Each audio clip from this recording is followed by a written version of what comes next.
Hi, this is Deepak here. मुख्यमंत्री अभियोदय योजना में आप लोगों का स्वागत करता हूँ।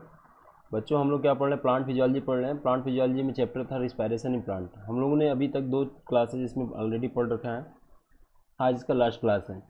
तो रिस्पायरेशन इन प्लांट में हमने बहुत सी डिटेलिंग कर लिया था। जैसे कि अगर कुछ रिकैप कर किया जाए तो हम लोग ये देख सकते हैं कि क्या क्या हम लोगों ने इसमें पढ़ा था। अगर हम उसको शुरू से करके थोड़ा थोड़ा देखें तो देखो, सबसे पहले तो हम लोगों ने ये पढ़ा था कि रिस्पायरेटरी सबस्ट्रेट क्या होते हैं। रिस्पायरेटरी सबस्ट्रेट क्या होते हैं, ये बातें पढ़ी थी। और उसके अलावा फिर क्या पढ़ा था? उसके बाद ये पढ़ा था कि क्या होता है ग्लाइकोलिसिस। ग्लाइकोलिसिस क्या होती है। और फिर क्या पढ़ा था हम लोगों ने? फर्मेंटेशन क्या होता है। फर्मेंटेशन फर्मेंटेशन में हम लोगों ने क्या पढ़ा था? Lactic acid fermentation. और क्या था? Alcoholic fermentation. एल्कोहलिक फर्मेंटेशन ये पढ़ा था। फिर उसके बाद हम लोगों ने पढ़ा था एक लिंक रिएक्शन के बारे में पढ़ा था। Link reaction. लिंक रिएक्शन क्या था? तो ये जो ग्लाइकोलिसिस का एंड प्रोडक्ट होता था, एंड प्रोडक्ट वो होता था आपका पायरुविक एसिड। पायरुविक एसिड ये जो था लिंक रिएक्शन क्या काम करता था? ये जो पायरुविक बना हुआ है, पायरुविक एसिड, इसको चेंज कर देता था। किसमें? एक कंपाउंड था acetyl coenzyme A. Acetyl coenzyme A में चेंज कर देता था। इसमें क्या होता था? CO2 भी रिलीज होती थी और क्या होता था? NaDH2 भी बनता था। ये भी बनता था। तो ये था लिंक रिएक्शन। अब ये जो एसिटिल कोएंजाइम ए था वो क्या करता था? फर्दर आगे प्रोसीड करता था। पांचवा जो रिएक्शन था, पांचवा ये था एसिटिल कोएंजाइम का जो है एंट्री करता था। एक साइकिल चलती थी जिसको कहते थे हम लोग क्रेब्स साइकिल। Krebs cycle. तो इसमें क्या करता था? ए एसिटिल कोएंजाइम ए जो है एंट्री कर जाता था। इस क्रेब्स साइकिल के बाद क्या होता था? इस क्रेब्स साइकिल में हमको मिलता था क्या? जो इसका प्रोडक्ट होता था FADH2, NADH2, GTP। अल्टीमेटली उसका क्या मतलब था? ATP। ये मिलता है। साथ में क्या मिलता है? 6CO2, मतलब CO2 रिलीज होता है। ये मिलता है। अब जब क्रेब साइकिल हो गया तो यहाँ पे अब हम ये देखते हैं जो लास्ट वाला चलता था वो था तुम्हारा इलेक्ट्रॉन ट्रांसपोर्ट चेन। अब इस इलेक्ट्रॉन ट्रांसपोर्ट चेन में ये सारे जो ATP FADH2 थे ये सब क्या होते थे? पार्टिसिपेट करते थे। तो एक चलता था electron transport chain. Electron transport chain क्या होता है कि डिफरेंट ट्रांसपोर्टर लगे होते हैं, मेम्ब्रेन में बाउंडेड होते हैं। वो क्या काम करते हैं कि जो इलेक्ट्रॉन को वो कैरी करके एक दूसरे को देते हैं और उस इलेक्ट्रॉन के मूवमेंट की वजह से प्रोटॉन का पंप होता था। ये बस इसमें कॉन्सेप्ट है। नेक्स्ट है जो सातवां वाला है, इसमें हम लोग को ये पढ़ना था कि ऑक्सीडेटिव फास्फोराइलेशन।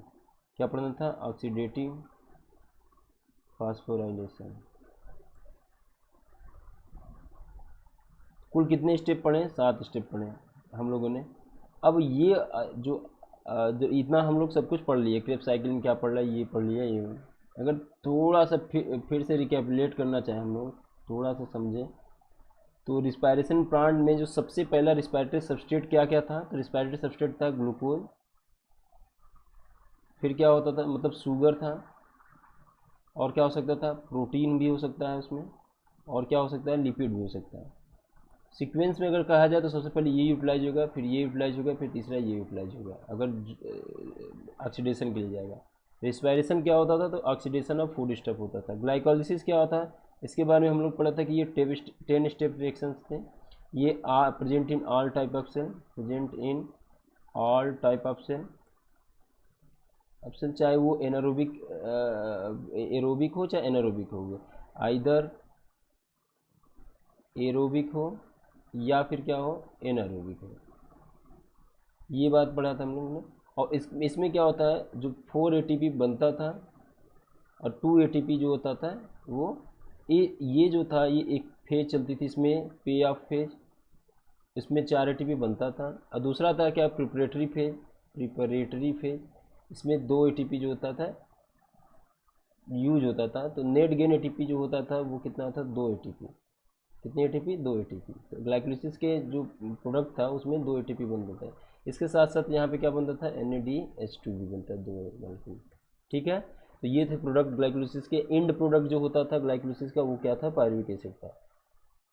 मतलब ये रिस्पायरेटरी सब्सटेंट कॉमन है दोनों के लिए, चाहे एरोबिक हो, चाहे ऑक्सीजन की प्रेजेंस हो, चाहे नहीं हो। ग्लाइकोलिसिस भी कॉमन है क्योंकि उसके सारे एंजाइम जो होते हैं 10 स्टेप कहाँ होता था, साइटोसॉल में होता था। सभी सारी एंजाइम होते थे साइटोसॉल। तो हर, चाहे वो प्रोकैरियोट हो, चाहे यूकैरियोट हो, चाहे ऑक्सीजनिक करता हो, ऑक्सीजन एरोबिक करता हो, चाहे एनारोबिक करता हो, उन सब में क्या होता है, ग्लाइकोलिसिस होना ही होना है।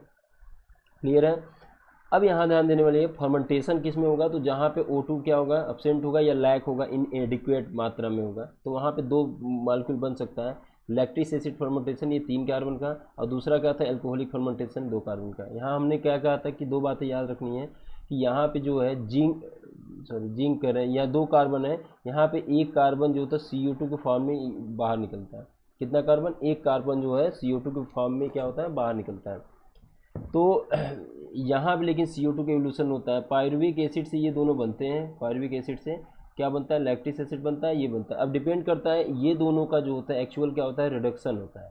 किसका, पायरुविक का रिडक्शन होता है अल्कोहल में, पायरुविक का रिडक्शन होता है लैक्टिक एसिड में। इस रिड्यूस करने के लिए जो रिड्यूसिंग पावर होती है वो होता है NADH2। ये भी क्या होता है, NADH2।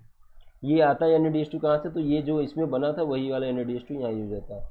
तो कुल मिला जुला के फर्मेंटेशन जो होता है, इलेक्ट्रिक एसिड कहाँ पाया जाता था, तो वो बताया था कि इसमें मसल्स में पाया जाता है, बनता है। कुछ बैक्टीरिया होते हैं, जैसे कुछ सम बैक्टीरिया हो गए, वो हो गए। एल्कोहलिक वाला ईस्ट में, ईस्ट के बारे में एक बात बहुत इंपॉर्टेंट बताते हैं, ये फैकल्टेटिव एनारोब है। कैसा है, फैकल्टेटिव एनारोब है।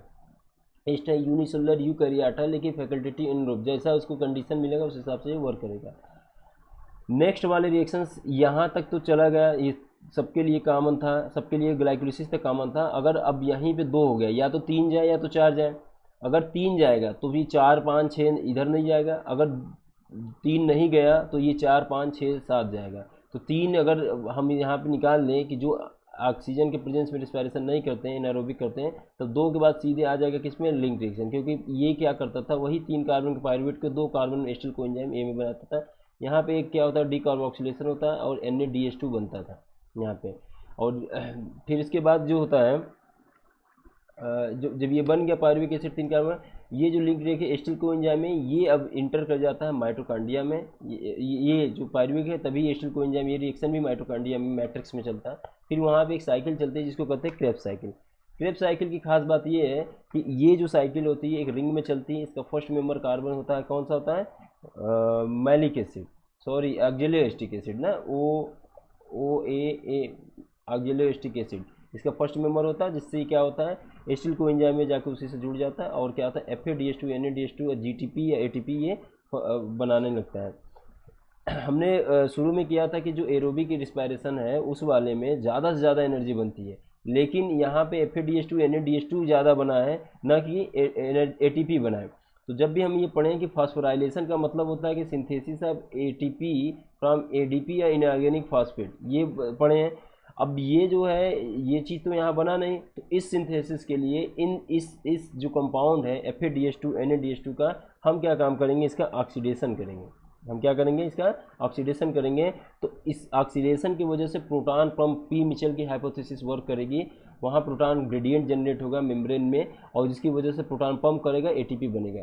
तो उसी वजह से क्या होता है, इलेक्ट्रॉन ट्रांसपोर्ट चेन वर्क करता है। तो ये जो होता है इसका ऑक्सीडेशन होता है कहाँ पे, इलेक्ट्रॉन। इसके ऑक्सीडेशन की वजह से प्रोटॉन ग्रेडियंट जनरेट होता है, किसके, इन सब के, इस किसी रिड्यूस्ड कंपाउंड से। ये सब रिड्यूस्ड कंपाउंड है।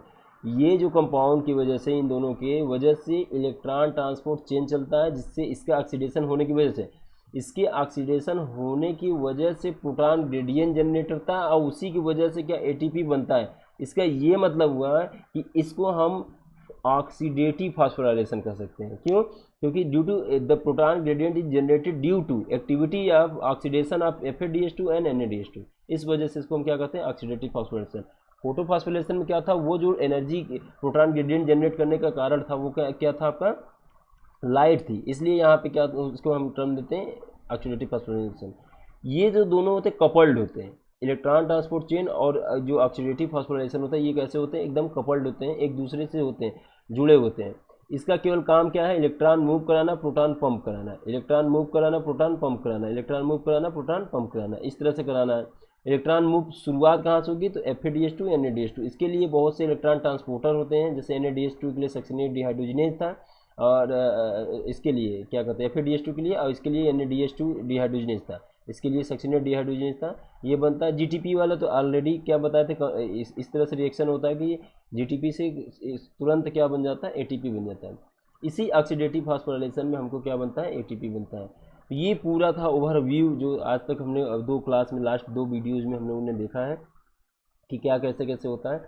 नेक्स्ट जो अब हम लोगों को पढ़ना है कि ये जो सारे हैं हमको क्या समझ में आ रहा है, इस सेल के अंदर कैसे ये सिस्टमेटिकली क्या ये सारे जो रिएक्शंस होते हैं, glycolysis, link reaction, pyruvic acid, Krebs cycle, oxidative phosphorylation, क्या ये किसी एक सीक्वेंस ऑर्डरली चलते हैं, या इनके अलावा और भी रिएक्शन होते हैं, या फिर और कुछ वे है जिसकी वजह से क्या होता है, ये जो होता है, जो रिएक्शंस हैं कैटाबॉलिक या मेटाबॉलिक जो रिएक्शंस हैं, ये सब सारे हो रहे हैं। एक तो ये बात होगी। दूसरा कि अगर हम शुरुआत कर दें एक ग्लूकोज को लेके चलें, कितने ग्लूकोज को, एक ग्लूकोज को लेके चलें, तो हम ये देखते हैं कि अगर ग्लाइकोलिसिस से गया, लिंक रिएक्शन से गया, क्रेब्स साइकिल से गया, इलेक्ट्रॉन ट्रांसपोर्ट चेन से गया, और फाइनली ऑक्सीडेटिव फॉस्फोरिलेशन से गया, तो अल्टीमेटली कितनी ATP हमको मिलेगी। तो एक तो ये होगा बैलेंस शीट बनाना। तो एक का हमने बैलेंस शीट बना लिया था, किससे बनाया था, ग्लाइकोलिसिस का। पे ऑफ फेज में 4 बना था और 2 क्या हो गया, यूज हो गया था, और 2 NADH2 बन गया। तो इसका तो बैलेंस शीट बना हुआ है। बनाना बैलेंस शीट किसका था, बैलेंस शीट बनाना है इसका। फर्मेंटेशन का तो कोई मतलब नहीं, क्योंकि यहाँ तो बन ही नहीं है, यहाँ तो यूज ही हो रहा है रिड्यूसिंग पावर। बनाना था इसका NADH2 का, यहाँ भी बन रहा है, यहाँ भी बन रहा है, यहाँ भी बन रहा है, यहाँ तो GTP है ये। इन सब का कितना क्रेब्स साइकिल में GTP और NADH2 FADH2 इन सब का एक जगह करना है। उसके बाद हमको देखना कुल टोटल कितनी ATP बने। ठीक है, तो अब जैसे कि इसको हमको समझना होगा कि कैसे बनता है। तो जब हम ये पूरी बातें बताएं कि ग्लाइकोलिसिस चलती है, ग्लाइकोलिसिस के बाद क्या चलती है कि मतलब दूसरा है क्या, decarboxylation of pyruvate, decarboxylation of pyruvate दूसरा रिएक्शन चलता है। ये एरोबिक की बात कर रहे हैं, केवल एरोबिक वाले के। तो ग्लाइकोलिसिस चल रहा है, उसके बाद क्या है, डीकार्बोक्सिलेशन पायरुवेट। फिर तीसरा जो रिएक्शन बता रहा है, ये कह रहे हैं कि क्रेब्स साइकिल चलेगा, क्रेब्स साइकिल। चौथा जो रिएक्शन बता रहे हैं ये क्या है, इलेक्ट्रॉन ट्रांसपोर्ट चेन। और पांचवा जो रिएक्शन बता रहे हैं ये क्या होता है, ऑक्सीडेटिव फॉस्फोराइलेशन। ठीक है, ये चलता है। शुरुआत ग्लाइकोलिसिस किस मॉलिक्यूल से किया था, ग्लाइकोलिसिस ने शुरुआत किया था ग्लूकोज से। अब पहला ही क्वेश्चन तो ये आ गया है, ग्लूकोज को हम क्या कहते हैं, रिस्पायरेटरी सबस्ट्रेट।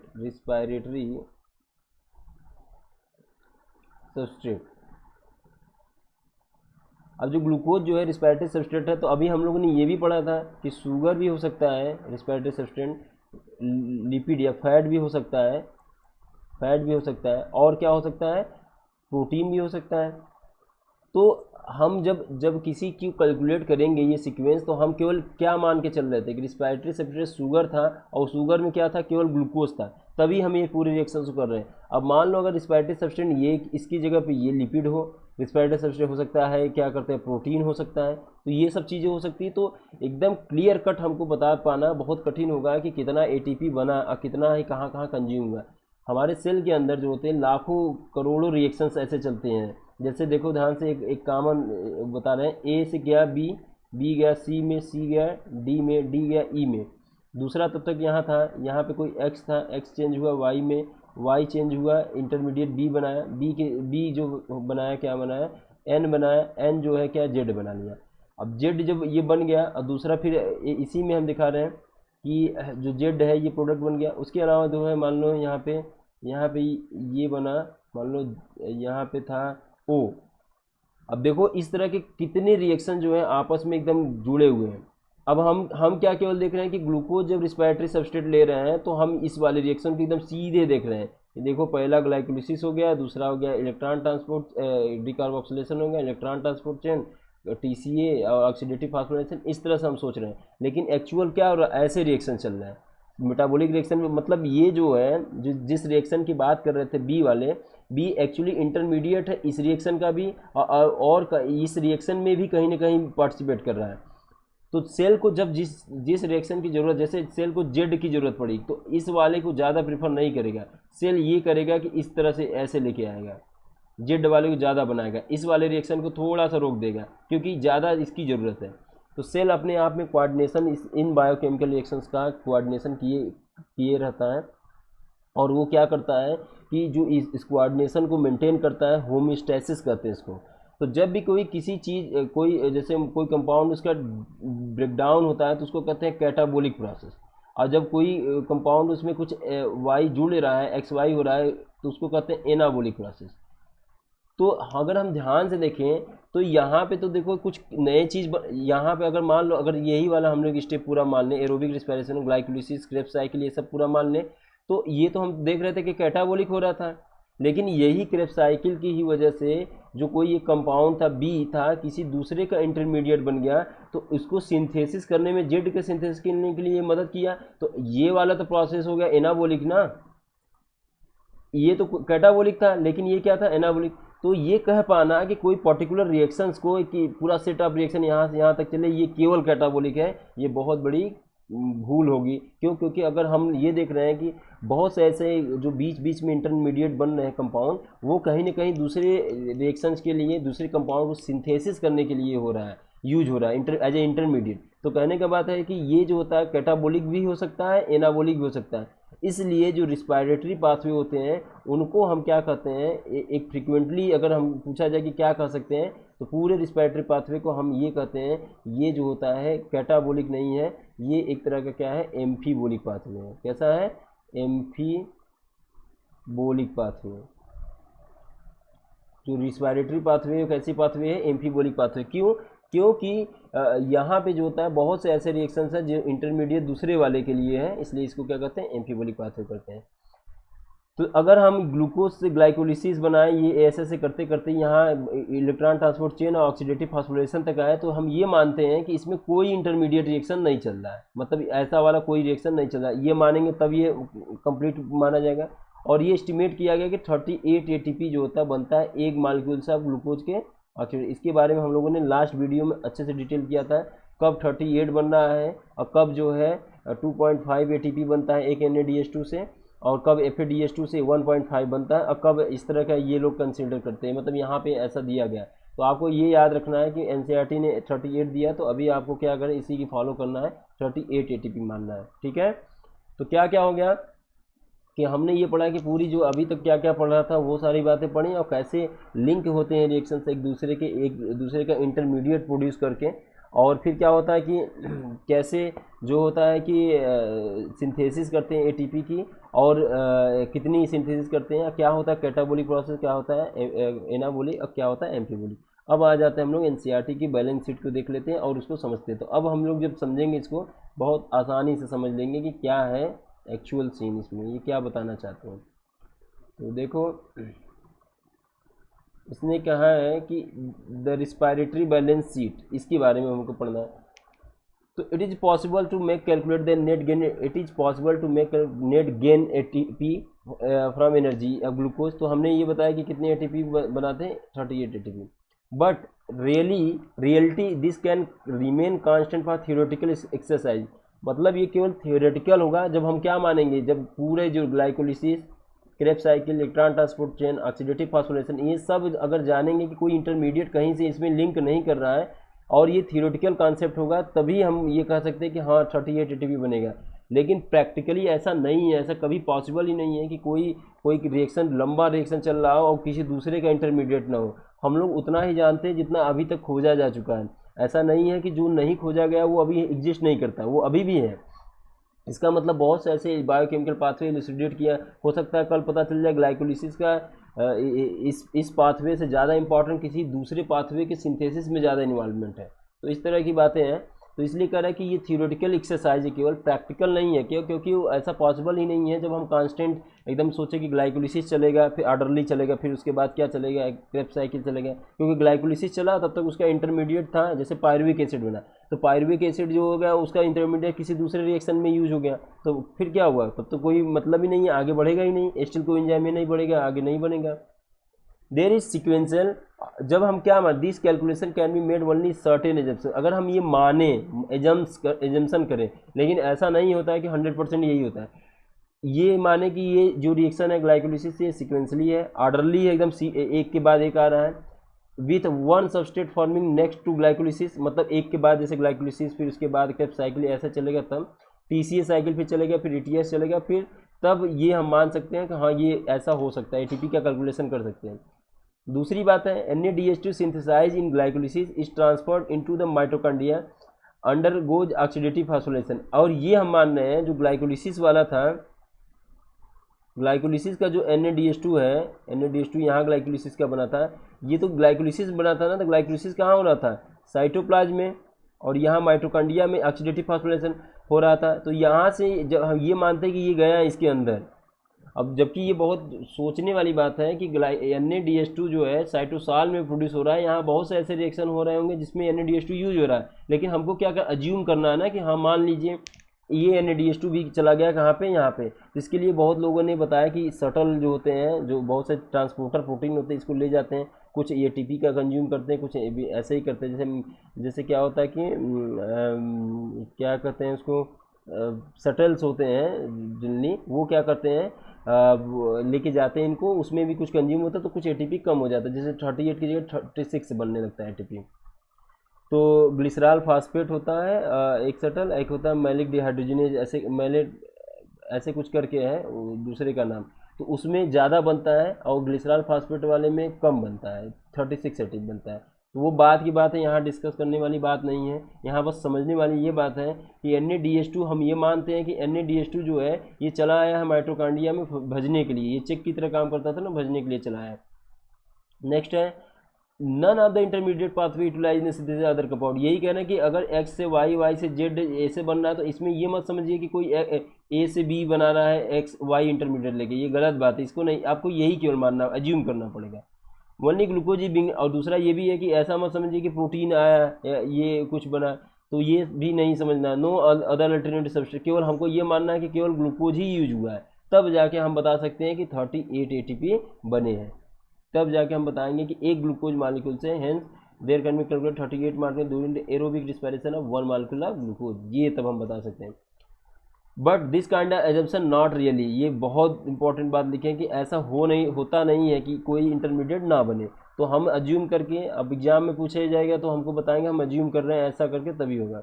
लेकिन से all the pathway work simultaneously, हम क्योंकि जो सेल के अंदर होता है ऐसा नहीं होता कि ग्लाइकोलिसिस और इलेक्ट्रॉन ट्रांसपोर्ट चेन हो जाए तब हम दूसरा रिएक्शन चलाएं, नहीं, बट लिविंग से all the pathway simultaneous but and do not takes place one after other, मतलब एक के बाद एक नहीं चलते, वही बात है।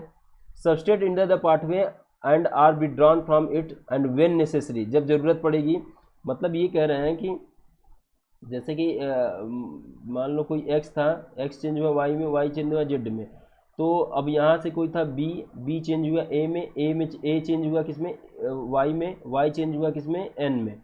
तो ये कह रहे हैं कि जो जैसे कि यहाँ पे इस N की ज़रूरत है बहुत ज़्यादा, तो ये क्या कर रहा है, B से A बन रहा है, A से Y बन रहा है, वो इसमें यूज हो रहा है, मतलब A का इसमें क्या कर रहा है, इसमें A को दे रहा है कि चलो आगे बढ़ाना है रिएक्शन को। लेकिन जैसे ही देखा कि A की अब N की ज़रूरत ज़्यादा नहीं है, तो ये क्या काम करेगा, इस रिएक्शन से, इस वाले पूरे साइकिल से ये विड्रॉ कर लेगा, बाहर रख देगा, कहेगा नहीं मुझे अभी नहीं ज़रूरत है, तो जब ज़रूरत पड़ेगा तब इसको दे देगा, और जब ज़रूरत पड़ेगा इस साइकिल से, इस रिएक्शन से वो विड्रॉ भी कर लेगा।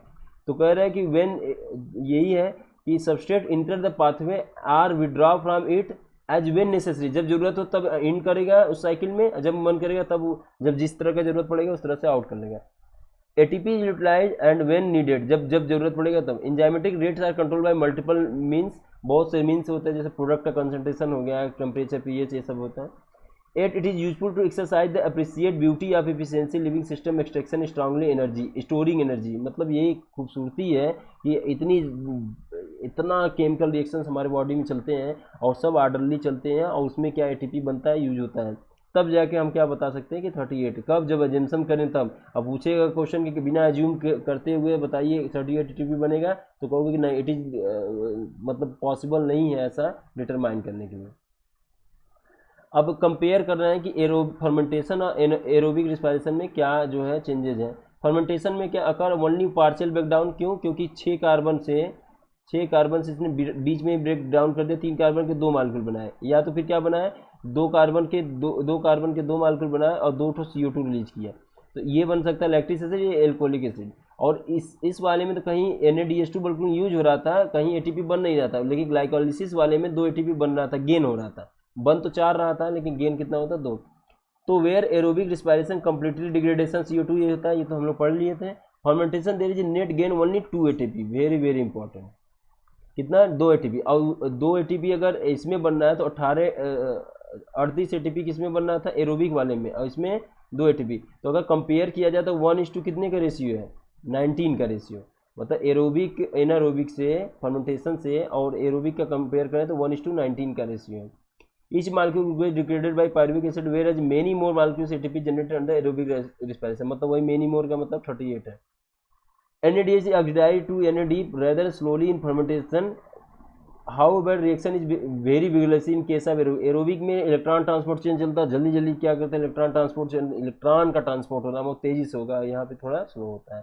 तो ये थी बातें कि कैसे ये होता है। अब आ जाते हैं हम लोग क्या पढ़ते हैं, एम्फीबोलिक पाथवे पढ़ते हैं। क्या होता है एम्फीबोलिक पाथवे? तो ये वही वाली सारी बातें होंगी जो हम लोग पढ़ेंगे कि क्यों नहीं हम रिस्पायरेटरी पाथवे को क्या कहते हैं, कैटाबोलिक पाथवे कहते हैं, क्यों केवल कैटाबोलिक पाथवे कहना सही नहीं होगा। तो कुछ मैं चीज़ें तुम्हें एग्जांपल दिखाऊंगा कि कैसे जो होता है जो डिफरेंट टाइप के बायोकेमिकल रिएक्शंस हैं उसमें यूटिलाइज होते हैं चीज़ें। आगे मैं पहले ये ग्राफ को हम लोग पढ़ लेंगे, उसके बाद हम लोग आएंगे। देखो एक टेबल तुम्हें दिख रहा होगा स्क्रीन पे, वो क्या कह रहे हैं कि थोड़ा छोटा करना पड़ेगा। देखो यहाँ पे कर रहे हैं, ये सब तीनों क्या थे, फैट। ये तीनों सबस्ट्रेट क्या है, फैट, कार्बोहाइड्रेट, प्रोटीन, ये तीनों हो सकते हैं। इन तीनों को हम क्या कहते हैं, रिस्पायरेटरी सबस्ट्रेट। लास्ट क्लास में हम लोगों ने पढ़ा था कि सबसे ज़्यादा एनर्जी कौन देता है, तो फैट देता है, क्यों? क्योंकि हाईली रिड्यूस्ड कंपाउंड है। अब रिस्पायरेटरी सबस्ट्रेट जो हो गया, ये तीनों है, फैट्स है, तो इसको ब्रेक डाउन के लिए लाइपेज या इस तरह के कुछ कंपाउंड होंगे तो वो चेंज हो जाएगा फैटी एसिड और ग्लिसरॉल में। दूसरा क्या है, कार्बोहाइड्रेट होगा, चाहे कितना भी कार्बोहाइड्रेट कम्प्लेक्स हो, कितना भी कम्प्लेक्स कार्बोहाइड्रेट हो, उसमें क्या होगा, उसको ब्रेक डाउन जब करेंगे तो सिंपल शुगर में चेंज हो जाएगा, ग्लूकोज में, अल्टीमेटली ग्लूकोज में आएगा। और जैसे कि क्या पढ़े थे हम लोग, सुक्रोज क्या पढ़े थे, सुक्रोज चेंज होता है इन्वर्टेज एंजाइम प्रेजेंस में। किसके एंजाइम के, इन्वर्टेज एंजाइम में, ग्लूकोज प्लस फ्रक्टोज में। तो दोनों इंटर कर सकते हैं, मोस्ट प्रोबेबली क्या होता है, ग्लूकोज होता है, इंटर कर गया। प्रोटीन जो होगा ये क्या होता है, अमीनो एसिड में चेंज होगा, इसके ब्रेक डाउन होगा और अमीनो एसिड में चेंज होगा। अब ये तीनों देख रहे हो क्रेब्स साइकिल में पार्टिसिपेट कर रहे हैं, इसका मतलब है क्रेब्स साइकिल के लिए केवल यही नहीं रिस्पायरेटरी सबस्ट्रेट की तरह काम कर रहा है, ये भी करेगा, ये भी करेगा।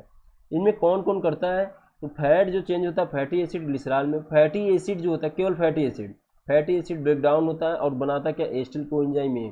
फैटी एसिड क्या बनाता है, एस्टिल कोएंजाइम ए बनाता है।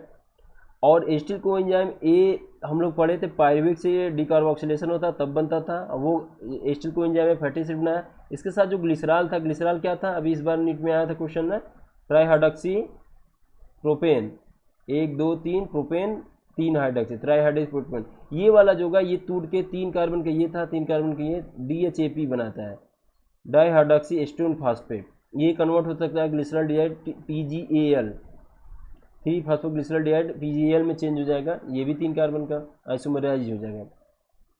फैटी एसिड का ब्रेकडाउन हुआ, फैटी एसिड बना, एस्टिल कोएंजाइम बना। ग्लिसरॉल का ब्रेकडाउन हुआ तो DHAP, मतलब ग्लिसरॉल जो होगा वो ब्रेकडाउन होकर ये बनाएगा। तो इसका ये मतलब है कि अल्टीमेटली सबको कहाँ आना है, एस्टिल कोएंजाइम ए में ही आना है। कार्बोहाइड्रेट से चलते हैं, इसका तो हम लोग डिटेल में पढ़ लिए, सिंपल शुगर, ग्लूकोज बना, ग्लूकोज 6 फास्फेट हो गया, ये सब ग्लाइकोलिसिस के पार्ट बता रहे हैं। ये क्या है, ग्लाइकोलिसिस के पार्ट। तो ग्लाइकोलिसिस हुआ, फिर उसके बाद क्या होगा कि पायरुविक एसिड बन गया, यहाँ पे 2 मालिक्यूल से पायरुविक बना, 1 शुगर से। प्रोटीन की बात करें तो अमीनो एसिड बन गया। यहाँ पे याद रखना है कि जब अमीनो एसिड की बात करना है तो कार्बन, हाइड्रोजन, ऑक्सीजन के साथ नाइट्रोजन होता है, तो इसको एक रिएक्शन करना पड़ेगा, डीअमीनेशन करना पड़ेगा। तो डीअमीनेशन जब हो जाएगा तब नाइट्रोजन वाला जो कंपाउंड है अमीन ग्रुप हो जाएगा, हट जाएगा, अब बच गया CHO, तो ये आ जाएगा फिर से पायरुविक एसिड में चल जाएगा। फिर उसके बाद देखो चाहे इससे आए तब भी एसिटिल कोएंजाइम है, इससे आए तब भी एसिटिल कोएंजाइम है, इससे आए तब भी एसिटिल कोएंजाइम है। मतलब ये बहुत इंपॉर्टेंट कंपाउंड है एसिटिल कोएंजाइम में। वही माइटोकॉन्ड्रिया मैट्रिक्स जो होता था वो केवल एसिटिल कोएंजाइम ए को ही एंट्री करने देता था, इसलिए इसको ये हुआ। इस वाले में साइकिल में CO2 बनता है, H2O बनता है, और यहाँ पे जो होता है क्या निकलता था, NADH2 FADH2, और क्या निकलता था, GTP। ये सब सारी बातें होती थी। हमने इससे क्या देखा, रिस्पायरेटरी सब्सटेंस ये भी पार्टिसिपेट कर सकता है, ये भी कर सकता है, ये भी कर सकता है, ये भी पाथवे हो सकता है, ये भी पाथवे हो सकता है, ये भी पाथवे हो सकता है, ये भी पाथवे हो सकता है। कुल मिला जुला के ये था। अब आ गया वही वाली बात कि अल्टीमेटली हमने क्या देखा कि ये दोनों, ये सारे जो होते हैं इतना एक साथ साइमल्टेनियसली चलते हैं। मतलब ये भी चलेगा, ये भी चलेगा, ये भी चलेगा, ऐसा नहीं होगा। और हम क्या अज्यूम किए थे, अजम्पशन यही था ना कि ये सिंपल ऐसे ही चलता होगा, लेकिन इसमें देखो ये भी आके इसमें जुड़ जा रहा है, ये भी आके इसमें कहीं ना कहीं इंटरमीडिएट लिंक कर रहा है। इसका कुल मिला जुला के यही मतलब हुआ कि जो रिस्पायरेटरी पाथवे है कहीं ना कहीं जो है वो क्या होता है, बहुत ही कॉम्प्लेक्स होते हैं। लेकिन जो होता है कॉम्प्लेक्स होता है, ये किसी को डिटरमाइन करना ये पाथवे सीधे यहीं तक आता है, ये बहुत पॉसिबल नहीं है। और पॉसिबल है भी तो क्या कर सकते हो सकता है वो दूसरे का इंटरमीडिएट भी बन जाए।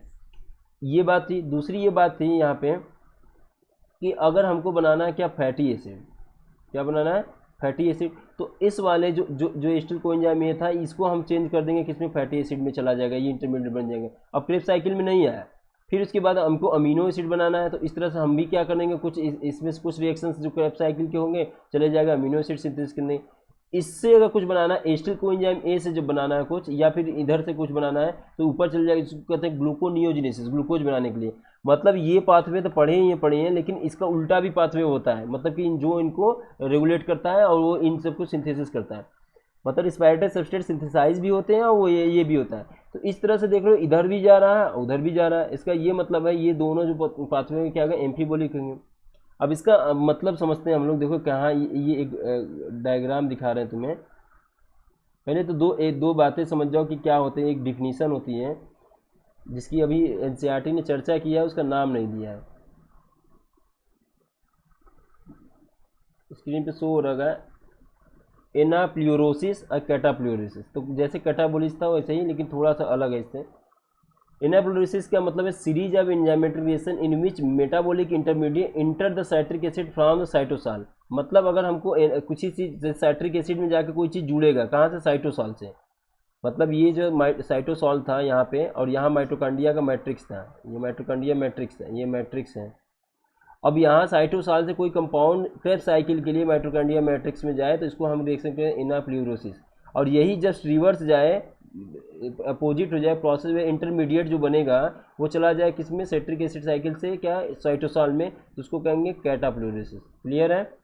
अब ये बातें होंगी कि नहीं होंगी ये हम लोग देख लेते हैं। तो एक आपको स्क्रीन पे शो होगा, एक रिएक्शन दिख रहा होगा जिसमें देख रहे हो यहाँ पे, ये क्या था, पायरुविक एसिड था, वो एसिटिल कोएंजाइम ए में चेंज हुआ, वो फिर किस में हुआ, यही साइट्रिक एसिड। इसका मतलब क्या था, TCA साइकिल चला। अल्फा कीटोग्लूटारिक एसिड जो था, इसमें जो था ग्लूटामीन, याद करो जो अमोनियम एसिमिलेशन वाले चैप्टर में हमने पढ़ा था, अमोनियम एसिमिलेशन के लिए ये काम करता है। तो यहाँ पे देखो ग्लूटामेट कहाँ से आया, यहाँ से। तो ये एक तरह का कैसा रिएक्शन होगा, एनाप्ल्यूरोसिस। साइट्रेट से साइट्रेट करके OOAA, और ये जो होता है वो सिंथेसिस करता है किसी फैटी एसिड का करता है, तो ये क्या हो जाता है, कैटाप्ल्यूरोसिस प्रोसेस। ठीक है, ये वाला तुम्हारा साइटोसॉल है, ये आपका माइटोकॉन्ड्रिया मैट्रिक्स है। अगर ये समझ में आ गया होगा तो तुम्हें बहुत ही बढ़िया कॉन्सेप्ट समझ गए। समझो कि फैटी एसिड की सिंथेसिस अगर होती है साइट्रेट की या TCA साइकिल की मदद से, और माइटोकॉन्ड्रिया से कोई मूव करता है साइटोप्लाज्म, उसको कहते हैं कैटाप्ल्यूरोसिस। और रिवर्स वाले में जैसे कि अमोनियम एसिमिलेशन वाले में क्या कहते हैं हम लोग, तो ये अल्टीमेटली प्रोटीन की ही सिंथेसिस के लिए तो था, अमीनो एसिड बनाएगा वो प्रोटीन के लिए जाएगा, वहाँ पे काम करेगा। तो फैट भी होता है, ये भी होता है। तो ये आपस में हमेशा ये कॉम्प्लेक्स रिएक्शन चलते रहते हैं, ये इधर जाएगा कभी वो उधर जाएगा, इस तरह से। तो कुल मिला जाएगा हमने ये देखा कि सेल जो होता है बहुत ही बिजी सिस्टम है, और उसमें क्या होता है, तरह तरह के रिएक्शन चलते रहते हैं। कोई कभी जो आज सबस्ट्रेट है किसी दूसरे के लिए, वो कल हो सकता है प्रोडक्ट हो जाए, जो प्रोडक्ट है वो हो सकता है इंटरमीडिएट हो जाए, इस तरह की चीज़ें चलती रहती है। तो हमको क्या करना है कि हम ये समझ लिए, हम अभी तक क्या समझते थे कि ये जो था हम अभी तक ये समझते थे कि क्रेब्स साइकिल जो होता है वो केवल ऑक्सीडेटिव पाथवे था, लेकिन बाद में हमने देखा कि ये तो बहुत बहुत से कंपाउंड का जो है क्रेब्स साइकिल, जैसे कि इस वाले का, अमोनियम वाले का क्या बनाना है कि अमोनियम वाले को एसिमिलेट कर रहा है, तो अब अमोनियम के एसिमिलेशन में क्या कर रहा है, मदद कर रहा है।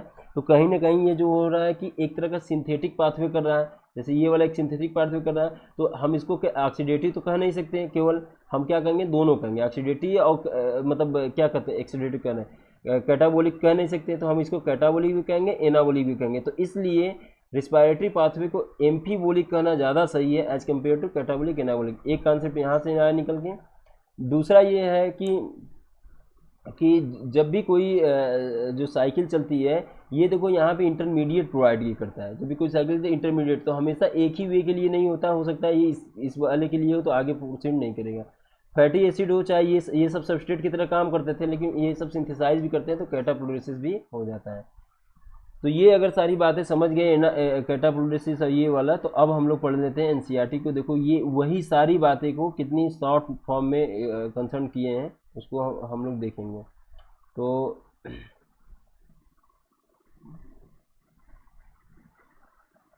ये जो था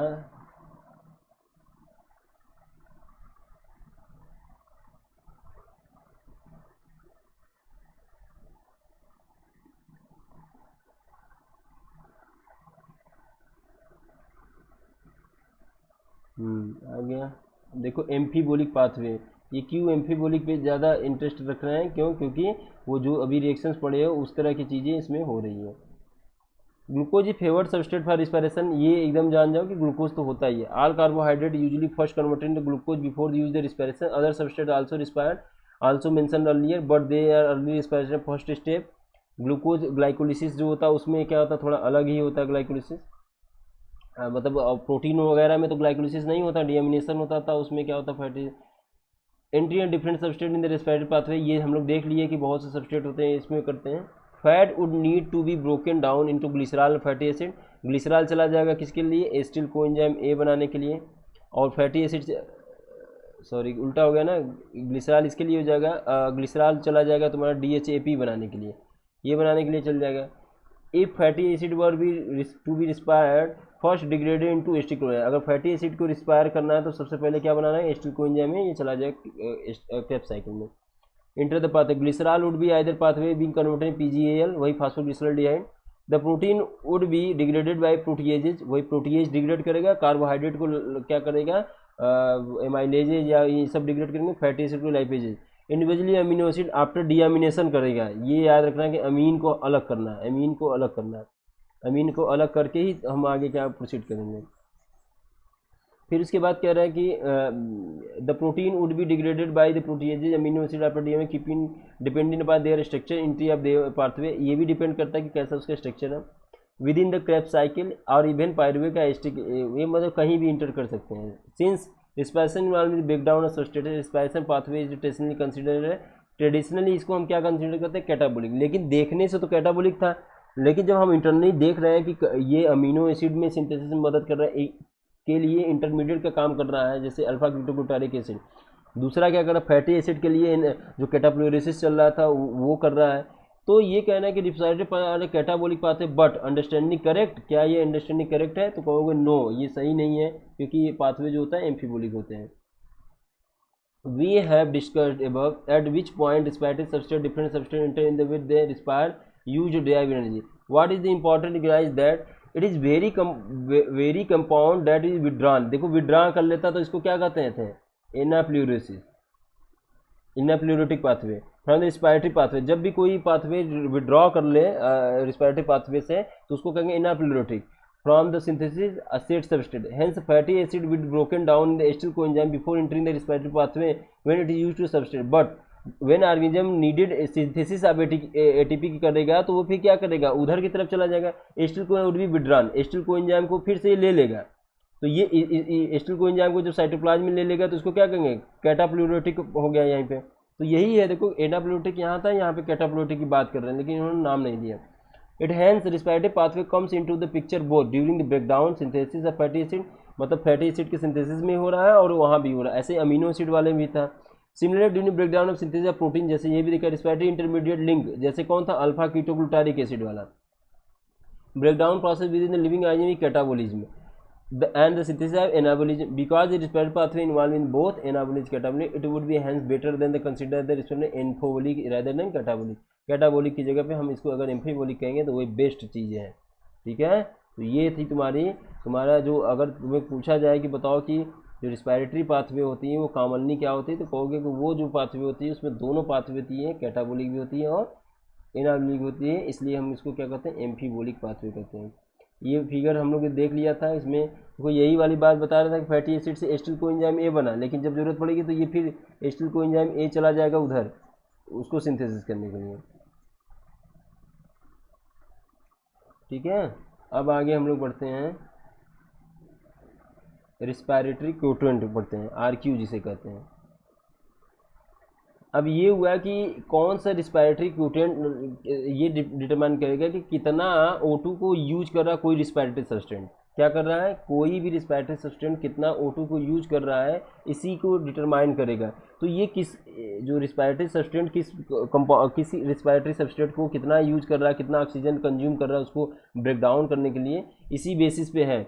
तो रिस्पायरेटरी जो क्वोटेंट होता है ये हमें डिटरमाइन करता है, ये बताता हमको है बेस्ड ऑन रिस्पायरेटरी सबस्ट्रेट। ये वेरी वेरी इंपॉर्टेंट बात लिखना है, ये किस पे बेस होता है, रिस्पायरेटरी सबस्ट्रेट पे बेस होता है।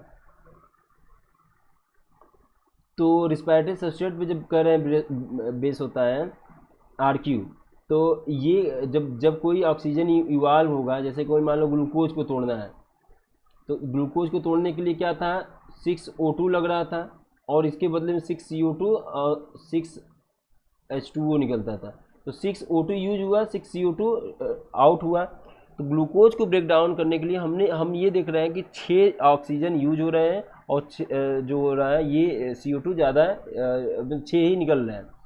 तो आरक्यू ये बताएं कि ग्लूकोज हो रिस्पायरेटरी सबस्ट्रेट, तो उसका जो आरक्यू होगा 6/6 होगा, मतलब 1 होगा। इसका मतलब होगा कि कोई भी कंपाउंड एक्स है, इसको हम रिस्पायरेटरी सबस्ट्रेट बना रहे हैं, O2 की कंजम्पशन कितना कर रहा है, CO2 कितना रिलीज कर रहा है ये रिस्पायरेटरी सबस्ट्रेट, इस पर डिपेंड करता है कि रिस्पायरेटरी सबस्ट्रेट कैसा होगा। अगर मान लो यहीं भी लिपिड ले लें जो हाईली रिड्यूस्ड कंपाउंड है, तो O2 ज़्यादा लगेगा कम लगेगा, अब बताओ। अगर रिस्पायरेटरी सबस्टेंट हम क्या ले लें, O2 ले लें, तो जो होगा रिस्पायरेटरी सबस्टेंट लिपिड ले लें, तो O2 ज़्यादा कंज्यूम होगा कि कम होगा। तो भाई ये लिपिड जो होता था ये हाईली रिड्यूस्ड कंपाउंड था ना, तो O2 की कंसंट्रेशन थोड़ी क्या होगी, ज़्यादा लगेगी ना। तो O2 के जब कंसंट्रेशन यहाँ बढ़ाओगे तो इसका जो आरक्यू की वैल्यू थोड़ी घटेगी। तो ये हम अब एक कॉन्सेप्ट समझ जाओ कि आरक्यू वैल्यू डिटरमाइन करने की एक फार्मूला होता है, जैसे volume of CO2 evolve, volume of O2 consume. तो रिस्पायरेटरी सबस्टेंट ग्लूकोज का हमको पता है 6O2 मतलब 6CO2 होगा, O2 तो 6/6 1 आ गया।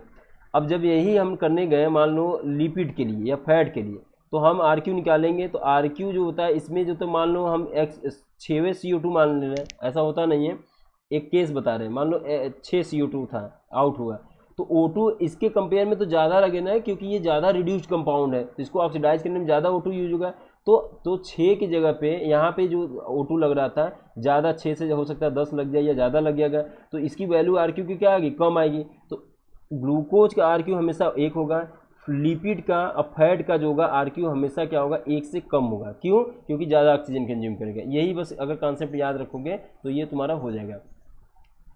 इसमें जो देखो दिया है, let us look the as you during the aerobic respiration O2 is consume, CO2 release, ratio of volume, यही आरक्यू बताता है। The respiratory quotient depend upon the respiratory substrate, ये नीट और बहुत से एग्जाम्स में आते हैं क्वेश्चन। रिस्पायरेटरी क्वोटिएंट किस पे डिपेंड करता है, तो रिस्पायरेटरी सबस्ट्रेट पे डिपेंड करता है। रिस्पायरेटरी सबस्ट्रेट बहुत रिड्यूस्ड है, ज़्यादा ऑक्सीजन रिलीज होगा रिक्वायर होगी और आरक्यू की वैल्यू कम हो जाएगी। When carbohydrate use as substrate completely oxidized, तो RQ 1 हो जाएगा, बिकॉज इक्वल अमाउंट है ये यूज हो रहा है। Respectively so in the equation, जैसे कि दिखाया गया है ऊपर, ये दिखाया हुआ है, लिखा है। अब यही कह रहा है कि जैसे ये तो समझ में आ गया, when the fat use as respiration, तो O2 E2 की संख्या बढ़ गई, तो ये क्या आ गया, कैलकुलेशन फैटी एसिड जैसे कि ट्राइपाल्मिटी इज यूज सबस्ट्रेट, तो 0.7 आ गई। इसका ये मतलब होगा कि ये ज़्यादा रिड्यूस्ड कंपाउंड है, इसमें O2 ज़्यादा चाहिए। देखो यहाँ पे इसकी 102 CO2 रिलीज हुआ तो 145 O2 चाह रहा है इसको तोड़ने के लिए। ऐसा ही ज़्यादा क्यों चाह रहा है? क्योंकि ये ज़्यादा रिड्यूस कंपाउंड है, फैटी एसिड ज़्यादा रिड्यूस कंपाउंड होते हैं। तो ये रिएक्शन वेरी वेरी इंपॉर्टेंट है। ये नीट और PMT बहुत पहले जो होते थे उन समय बहुत बार पूछा जाता है कि ट्राइपाल्मिटीन का ऑक्सीडेशन होता है तो क्या मिलता है, या पूछा जाए कि ये फार्मूला दे दे कि बताओ इसमें ये क्या है, तो कहोगे ट्राइपाल्मिटीन है। तो कितना CO2 रिलीज होता है, कितना ये, तो ये इसको आपको लर्न करना है। तो इसका जो होता है 0.7 आ गया।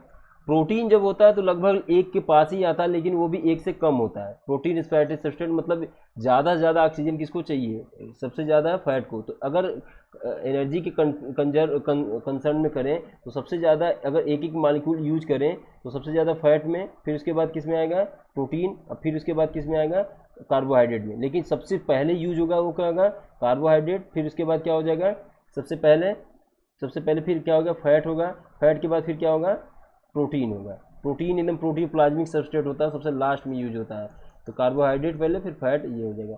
तो RQ वैल्यू जो होगा ये हम देखेंगे 1, फिर उसके बाद 0.9, फिर उसके बाद क्या? 0.7। ये किसका है? कार्बोहाइड्रेट का। ये किसका है? प्रोटीन का। ये किसका है? फैटी एसिड का या फैट का। तो इतने का है जो ये RQ है। तो इसको लर्न करना है। इसमें सबसे इंपॉर्टेंट था ट्राइपाल्मिटीन का याद करना कि ट्राइपाल्मिटीन का जो ऑक्सीडेशन होता है, ब्रेकडाउन होता है, वो कितना आता है। What is important to recognize that the living organism respiratory substrate are often more than one. Pure protein or fat never be used as a respiratory substrate. Very very important. ये कह रहे हैं कि कभी भी respiratory substrate एकदम pure form में नहीं हो सकता। क्यों? क्योंकि अगर ध्यान से देखोगे कि यहाँ पे देखो, अगर कोई कार्बन हाइड्रोजन ऑक्सीजन है, इन्हीं दो से ये बना है तुम्हारा कार्बोहाइड्रेट भी बना है, इन्हीं दो से के मिलने, तीन के मिलने से क्या बना है? प्रोटीन भी बना है, सॉरी फैट भी बना है, फैटी एसिड बना है या फैट बना है, कार्बोहाइड्रेट, प्रोटीन। अगर इसमें हम केवल क्या जोड़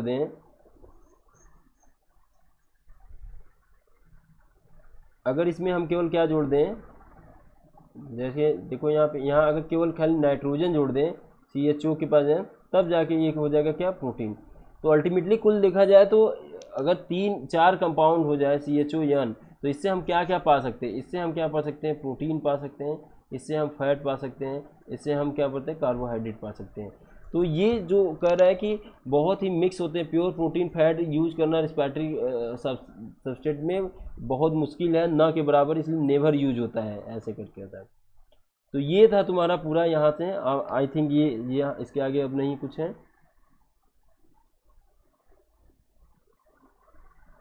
नहीं, इसके बाद अब नहीं कुछ है।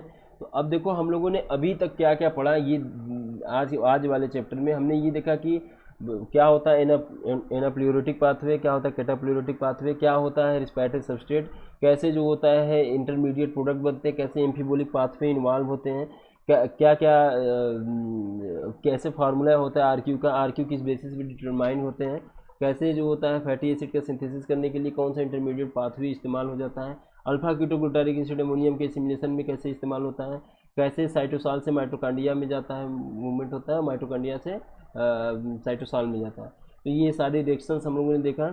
आई थिंक ये पूरा आज जितना हम लोग बताया वो सारा एकदम क्लियर आपका हो गया होगा कि रिस्पायरेशन इन प्लांट, या जो जो अभी तक हम लोगों ने पढ़ा है ये रिस्पायरेशन इन प्लांट्स था, लेकिन ये जो रिस्पायरेशन है इसको कहते हैं सेलुलर रिस्पायरेशन। तो ये एनिमल के केस में भी अप्लाई होगा, और क्या प्लांट के, मतलब यूकैरियोटिक सिस्टम में ये अप्लाई होगा।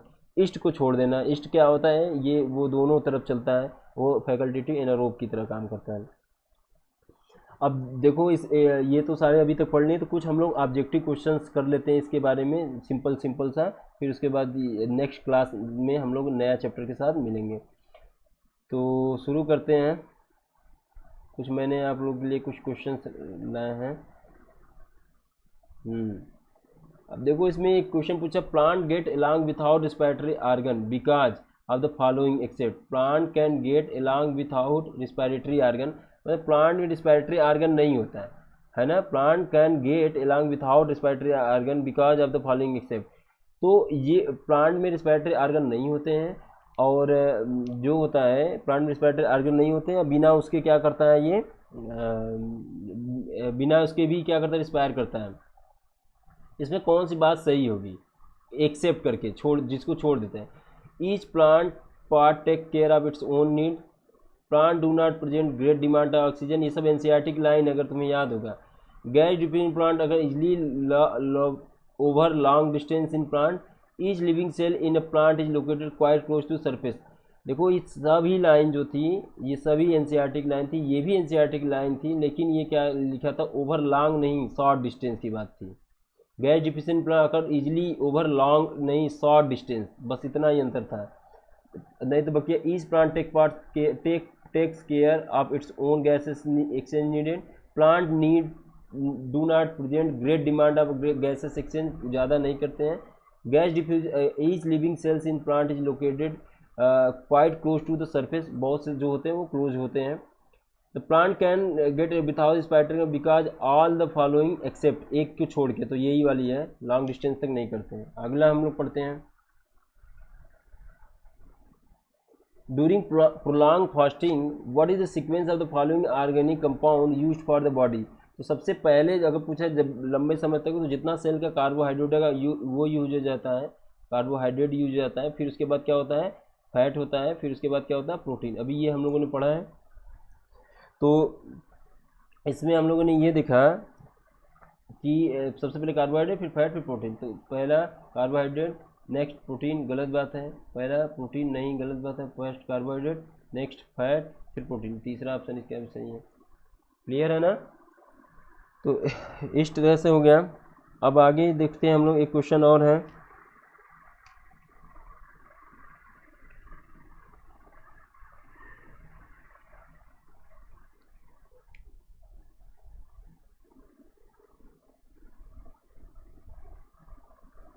दूसरा जो है नेक्स्ट हम लोग पढ़ रहे हैं, एक क्वेश्चन देख रहे हैं।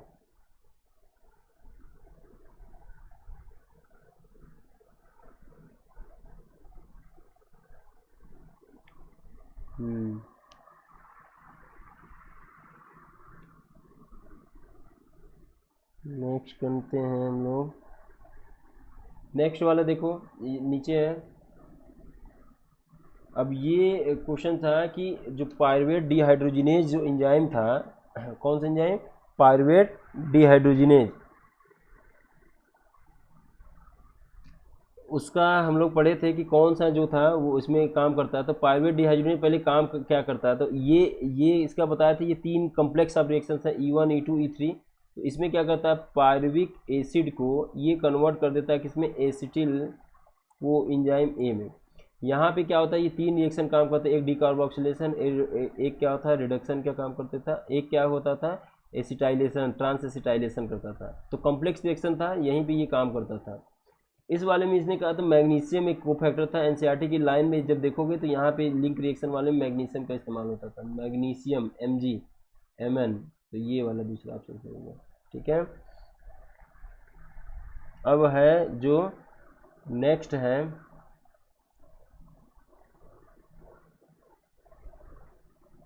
नेक्स्ट क्वेश्चन है, sucrose is converted glucose and fructose.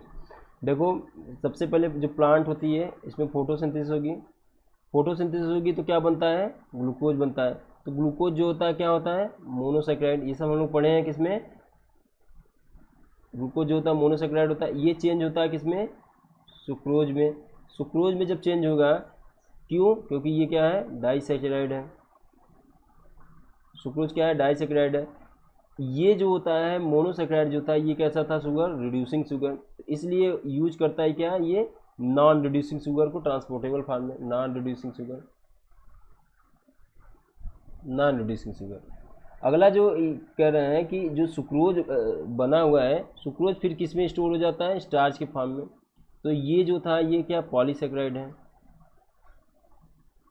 ये कह रहे हैं कि जो बना ग्लूकोज में इसको ट्रांसपोर्ट नहीं करते, ये तुम्हारा था जो ट्रांसपोर्टेबल फॉर्म, क्योंकि हल्का भी था थोड़ा और स्टार्च तो बहुत भारी होगा इसलिए स्टोर करते, पॉलीसेक्राइड था और इसलिए ट्रांसपोर्ट करता है। अगर मान लो सुक्रोज कहीं है सेल में और उसको यूटिलाइज करना है तो ग्लूकोज प्लस फ्रक्टोज में, तो इसमें कौन सी एंजाइम पार्टिसिपेट करेगा, तो वो क्या करेगा, इन्वर्टेज, ये एंजाइम जो था ये वाला था। तो चौथा एंजाइम इसमें हो गया। नेक्स्ट है 8वां। अब ये देखो कॉम्प्लेक्स 3 किसे कहते हैं, उसका नाम ही है, मतलब कॉम्प्लेक्स 3 का नाम पूछ रहे हैं। तो कॉम्प्लेक्स 3 का अगर आपको थोड़ा सा भी याद हो यहाँ पे हम क्या कर दें,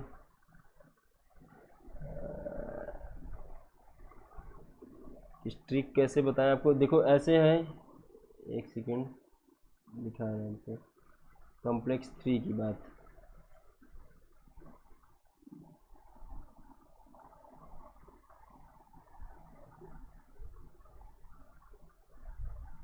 ओके, ये शो नहीं हो रहा है।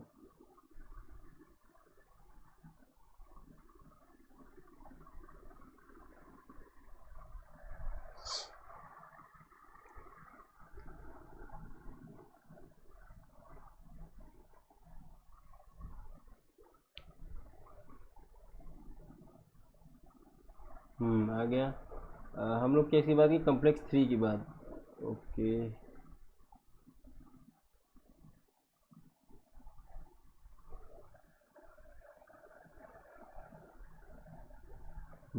ये वाला जो था कल हम लोग पढ़ रहे थे, देखो अभी जो क्वेश्चन था ये वाला था, पायरुवेट डिहाइड्रोजनेज में कौन सा एंजाइम था, मैग्नीशियम इस्तेमाल होता है, ये वाला था। दूसरा क्या हम लोग अभी क्या कह रहे थे कि इलेक्ट्रॉन ट्रांसपोर्ट चेन में, जो था ये था तुम्हारा कॉम्प्लेक्स थ्री साइटोक्रोम BC1 होगा। तो ये देखो साइटोक्रोम BC1 ये जो था कॉम्प्लेक्स थ्री, इसी के नाम के बारे में पूछ रहे हैं कि इसका जो नाम है वो क्या होगा। तो देखते हैं कहाँ गया ये था।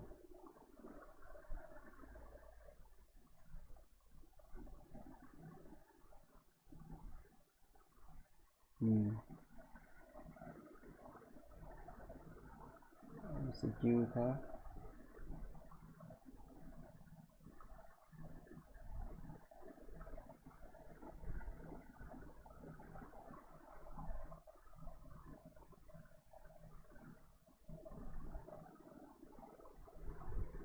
ठीक है। तो ये था तुम्हारा कॉम्प्लेक्स थ्री का साइटोक्रोम BC1 हो गया। अब what is the net gain of ATP aerobic respiration, ये तभी हम कहेंगे जब क्या अज्यूम करेंगे कि जो टोटल जो है ऑर्डरली चल रहा है वो तो 38 ATP, इसके बारे में कंसर्न हम लोग किए ही थे। ये तो वही वाली बात हो गई जो चौथा भी हम लोग पढ़े हैं, इसलिए ओवर लॉन्ग डिस्टेंस होता है। तो इस तरह से क्या होगा, ये पूरा चैप्टर पढ़ लिया हम लोगों ने, और क्या हो गया कुछ आंसर भी, क्वेश्चन MCQ भी देख लिए। तो आपको क्या करना था, पूरा जो NCERT है उसके हम लोग लाइन लाइन पढ़ लिए, उसके थोड़ा हट के भी पढ़ लिए, और डीप भी अगर देखोगे तो पढ़ोगे। अगर तुम जो है कि कंसर्न करोगे नीट वगैरह के लिए, तो आपको नीट के लिए पर्सनली आपको क्या करना पड़ेगा, हम बता रहे हैं कि आपको जो जो उसकी लाइनें हैं उसको आपको लर्न करनी जानी है। तो हमने क्या किया कि सारे लाइनों को बता भी दिया है आपको कि कैसे कैसे उसको लर्न करना है और क्या क्या करना है, और जहाँ जहाँ जैसे जहाँ क्या क्या उसमें चेंजेस हो सकते थे लेकिन नहीं उन्होंने किया है, तब भी आपको उसी को लर्न करना है, उसी को याद करना है। तो ठीक है, फिर अब हम लोग क्या पढ़ेंगे, नेक्स्ट चैप्टर जो पढ़ेंगे, नेक्स्ट चैप्टर है तुम्हारा, वो होगा तुम्हारा होगा next plant growth and development. तो अब देखो देखो नेक्स्ट चैप्टर में हम लोग क्या क्या पढ़ना है हम लोग को, प्लांट, थोड़ा सा उसमें शुरू कर देते हैं, प्लांट ग्रोथ एंड डेवलपमेंट, ठीक है। प्लांट ग्रोथ डेवलपमेंट में क्या करना है हमको, कि हमको ये पढ़ना है कि प्लांट में जैसे प्लांट होता है उसमें क्या होता है, ग्रोथ होती है। ग्रोथ का मतलब क्या हो गया, इंक्रीज इन नंबर हो गया सेल्स में, साइज में भी बड़ा होगा तब भी उसको ग्रोथ कहते हैं। डेवलपमेंट क्या होता है, डेवलपमेंट जो होता है वो क्या होता है, एक तरह का ग्रोथ के बाद की बात है। मतलब अगर हम ये पूरा देख लें तो इसको हम क्या कर सकते हैं, डेवलपमेंट कर सकते हैं। इसके अंदर क्या होता है, ग्रोथ होता है। मतलब ग्रोथ अल्टीमेटली लीड्स करता है किसके लिए, डेवलपमेंट के लिए। तो डेवलपमेंट का में आ जाएगा तुम्हारा डिफरेंशिएशन। डिफरेंशिएशन जैसे मान लो कोई सेल्स ऐसे ऐसे से डिवाइड करा, तो एक मास ऑफ सेल्स थे, अब बाद में क्या हो गया, कुछ सेल्स जो थे इसी में से डिफरेंशिएट होके एक ऊपर एक लेयर बना दिया, ऊपर वाला एक लेयर बना दिया, तो एक अलग टाइप के सेल्स हो गए, जैसे इपिडर्मल सेल्स हो गए। इपिडर्मल सेल्स होंगे तो एक तरह का डेवलपमेंट हुआ ना, एक तरह का डेवलपमेंट हुआ, क्योंकि डिफरेंशिएशन के बाद ये बन गया, ये वाले सेल से ये वाला अलग है, तो इसलिए इसको क्या कहते हैं, डिफरेंशिएशन हो गया। और ये क्या होता है, एक तरह का इन दोनों में क्या हो गया, डेवलपमेंट हो गया। तो ग्रोथ और डेवलपमेंट में ये कैसे डिटरमाइन होगा प्लांट का, तो प्लांट का ग्रोथ डेवलपमेंट दो फैक्टर से डिटरमाइन होता है। पहला जो फैक्टर हो गया उसका जेनेटिक मेकअप हो गया, उसको कहते हैं इंट्रिंसिक फैक्टर, और दूसरा हो गया क्या, एक्सट्रिंसिक फैक्टर। ये दो फैक्टर होते हैं जो डिटरमाइन करते हैं ग्रोथ को। तो ये जो दो फैक्टर हैं ये क्या करते हैं, ग्रोथ को डिटरमाइन करते हैं। तो इसमें तुम्हारा आ जाएगा जेनेटिक मेकअप, मतलब ब्लूप्रिंट होता है डीएनए, तो वो कुछ भी हो जो जेनेटिक में। एक्सट्रिंसिक में आ जाएगा कि जो बहुत से, इसमें क्या क्या आ जाएंगे, जेनेटिक मेकअप हो गया, हार्मोन्स हो गए, प्लांट ग्रोथ हार्मोन या पीजीआर, प्लांट ग्रोथ रेगुलेटर्स हो गए, ये सब आ गए। इसके ये सब जो हो गए मेजर रोल प्ले करते हैं इनके मेटाबॉलिक एक्टिविटी को बैलेंस करने में, ग्रोथ के लिए, डेवलपमेंट के लिए, fruit falling, fruit ripening, fruit को लीफ फॉलिंग, ग्रोथ के लिए, मतलब डिफरेंट डिफरेंट फंक्शन के लिए वो करता है। एक्सट्रिंसिक में आ गया तुम्हारा क्या हो गया, इन्वायरमेंटल फैक्टर, जैसे टेम्परेचर हो गया, मौसम जो होते हैं, मौसम के अकॉर्डिंगली प्लांट रिस्पॉन्स करते हैं, वो आ गए। उसके अलावा क्या हो गया, टेम्परेचर आ गया, ह्यूमिडिटी आ गई, और लाइट आ गया, ये सब जो सारी चीज़ें तुम्हारे क्या है, एक्सटर्नल फैक्टर हैं। तो ये सब मिल के क्या करते हैं, इसको निर्धारित करते हैं। तो इसमें हम लोगों को क्या क्या पढ़ना है, तो सबसे पहले पढ़ना है कि ग्रोथ क्या होती है, डिवीजन कैसे होता है, ग्रोथ किस किस तरह से हो सकता है, लॉगरिथमिक ग्रोथ होती है, लीनियर ग्रोथ होती है, वो पढ़ना है। उसके बाद क्या क्या क्या फेजेज होते हैं ग्रोथ के, अर्थमेटिक ग्रोथ क्या होता है, और किस किस रेट से होते हैं ग्रोथ। फिर उसके बाद क्या कंडीशंस क्या होती है, डिफ्रेंशिएशन क्या होता है, डी डिफ्रेंशिएशन क्या होते हैं। उसके बाद क्या होते हैं, मेस्टमेटिक सेल्स क्या होते हैं, प्लास्टिसिटी क्या होती है मार्फोलॉजिकली। फिर प्लांट ग्रोथ रेगुलेटर्स पढ़ने हैं। तो और उसके क्या क्या इफेक्ट्स होते हैं प्लांट ग्रोथ रेगुलेटर के। फिर फोटोट्रॉपिज्म, वो भी एक ग्रोथ का ही पार्ट है। और फिर वर्नलाइजेशन, ये सब सारे सेक्शन को हमको इसमें टच करना है। तो ठीक है, अब हम लोग क्या करेंगे, नेक्स्ट क्लास में इसको शुरू करेंगे और जल्द ही इसको भी ख़त्म कर लेंगे। तो अभी तक हम लोगों ने बच्चों क्या क्या पढ़ा, प्लांट फिजियोलॉजी शुरू किए थे हम लोगों ने। उसमें सबसे पहला चैप्टर जो हम लोगों ने पढ़ा, क्या पढ़ा है, transport in plant I think था। दूसरा फिर क्या पढ़ा हम लोगों ने, मिनरल न्यूट्रिशन पढ़ा। तीसरा जो था क्या पढ़ा था,